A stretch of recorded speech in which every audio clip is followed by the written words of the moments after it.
In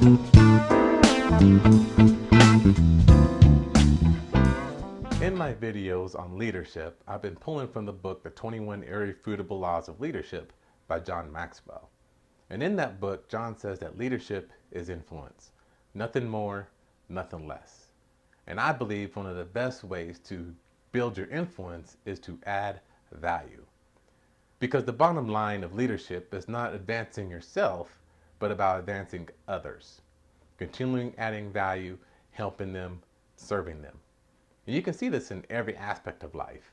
Look at your household. You add value to your children by giving them an example and direction on how to become a successful adult.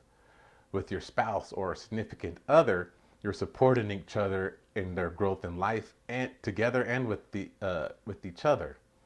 I look at my pastor and how much he gives of himself to his congregation and his community, a true servant leader. And because of that, he's one of the most influential people I know. So think about who you can add value to. Who can you serve? I'm going to be real with you for a moment. When I started the Chamber of Commerce, it was originally just out of spite because people said that I couldn't do it. But I'm the kind of person who gets what he wants. You know, I was only 28 years old at the time. I had no experience in chambers of commerce, no experience in nonprofits, or really even business for that matter.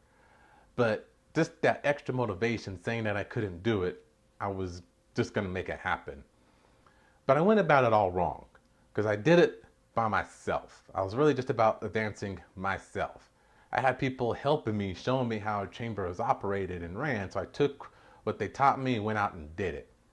But I had people ask me how they can volunteer and help, but I had my own ways of doing things. So if they didn't do it the way that I wanted to do it or when I wanted it to be done, I just went out and just did it.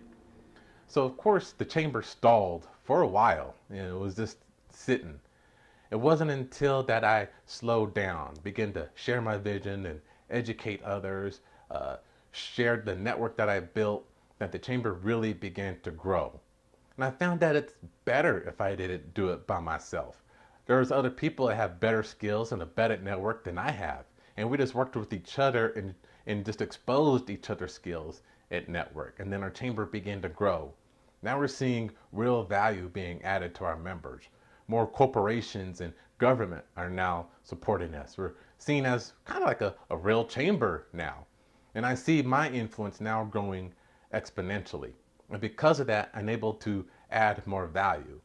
And as a leader, that's the cycle you want to be in, because if you're able to add more value, you gain more influence. Because of the influence you have, you'll be able to add even more value. And it just keeps going and going and going in that cycle. But adding value has to be done intentionally. You can't become a leader on accident because you just can't add value on accident. You have to take action to add value. So if you can't think of who you're adding value to or how you're adding value to others, then you're probably subtracting for others. And it's unintentional. We naturally think about ourselves. And so sometimes when we're adding value, it's kind of out of our comfort zone. As I grow as a leader in the chamber, I'm constantly feeling I'm out of my comfort zone. But because of that, I know that I'm growing and I know I'm adding value. So it's really just fulfilling for me, and I enjoy it because I know of what is going on with me inside. And it's almost addicting. So that's where you want to, and that's how you want to feel, being addicted to adding value. So as you want to become a better leader in life, you want to build your influence, you want to add value. And when you add value, then you know you're living more with purpose.